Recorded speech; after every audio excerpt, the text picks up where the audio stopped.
After a dominant Game 1 masterpiece from James Harden, along with a big Zubac's performance and a collective effort from the rest of the Clippers, the Mavs just didn't have enough outside of Kyrie and Luka. The Clippers looked to do some of the same in Game 2, with Kawhi back in the lineup on a minutes restriction after missing 9 games.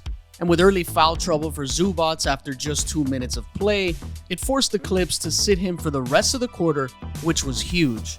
And because Plumlee just doesn't have the same impact as Zubac on defense, at times needing additional teammates to help protect the paint, which then opens up shot opportunities, and with how limited he is offensively, the Mavs don't need to collapse as hard on Plumlee post-ups, which keeps their perimeter defense more intact. So it's just an early advantage for the Mavs to try to build an early lead in a game that proved to be a fight in the mud from beginning to end.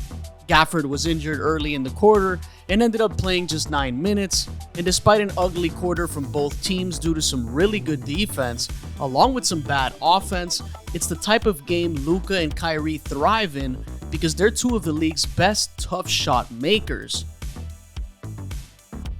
Doncic showed his magic right away with a dominant 12-point quarter, scoring from all over the place, and PG responded with 8 points of his own. Here's where the Clippers have some defensive decisions to make. Harden comes over to help Powell. Luka then gets it to Tim Hardaway Jr. Amir Coffey picks up Hardaway, who then makes the next read to Kyrie. Kawhi is then forced to help close out on Kyrie, and once that happens, Zubac has two choices. Either leave PJ Washington open in the corner, where he's shooting 24% from both corner threes and 32% from 3 overall, or stay with Lively.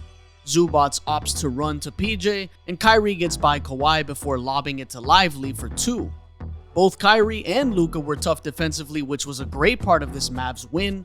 Here's Kyrie forcing this Harden turnover with perfect timing leading to the Luka basket.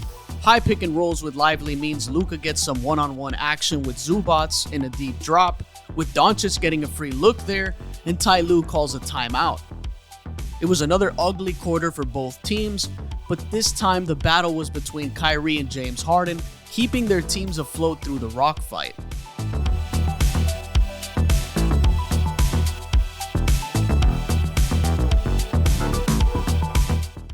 Clippers start the third with Kawhi on Luka, and he intercepts the pass to score on the other end.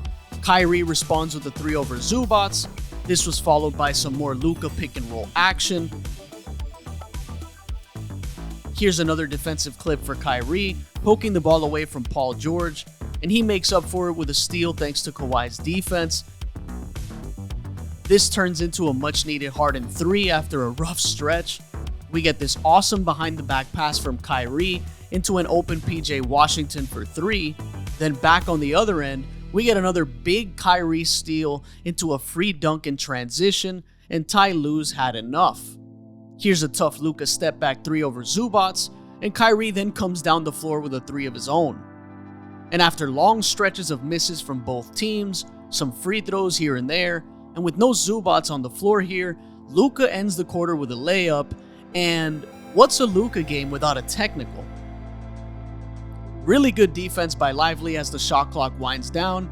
Josh Green blocks Harden's path, and just when you think the Mavs get their stop, it's Powell with the bailout 3 to beat the clock. We get a block by Russ on Lively to follow that one, and a few moments later Russ finds Zubac inside for 2, and Jason Kidd calls his timeout. Right out of the timeout is PJ Washington ending the drought with a tough bucket inside, and then he hits another big-time corner 3 to tie the game. Luka comes down with a huge 3 over Kawhi. Kyrie cashes in the 3 to put them up 6, and he then makes this hook shot over PG. After multiple struggles from the Clippers, it's Westbrook who answers with a wide open 3. Then it's PJ Washington who responds with another 3 in the corner, really swinging this game in the second half by defying the Clippers' scouting report. And with the Clippers desperate for a basket to stop the bleeding, PG somehow gets this one to fall, and it's a 5-point game. He then throws this sneaky pass to Zubac for 2, and the very next play he picks up Doncic, pokes the ball away, and goes for it just enough for Luka to break free, and in the midst of this collapse, he finds Maxey for a devastating 3. Back on this end, it's Luka with another step-back 3 over Harden that pretty much sealed the win before a long back-and-forth free throw game. We even got this crazy final basket by Paul George that was really a picture showing how difficult it was to score in this one, as the series heads back to Dallas tied at 1-1. Thanks for watching this video. This is the All Things Basketball Podcast. I'm your host, Vic Lopez, as always, and I'll catch you guys on the next one.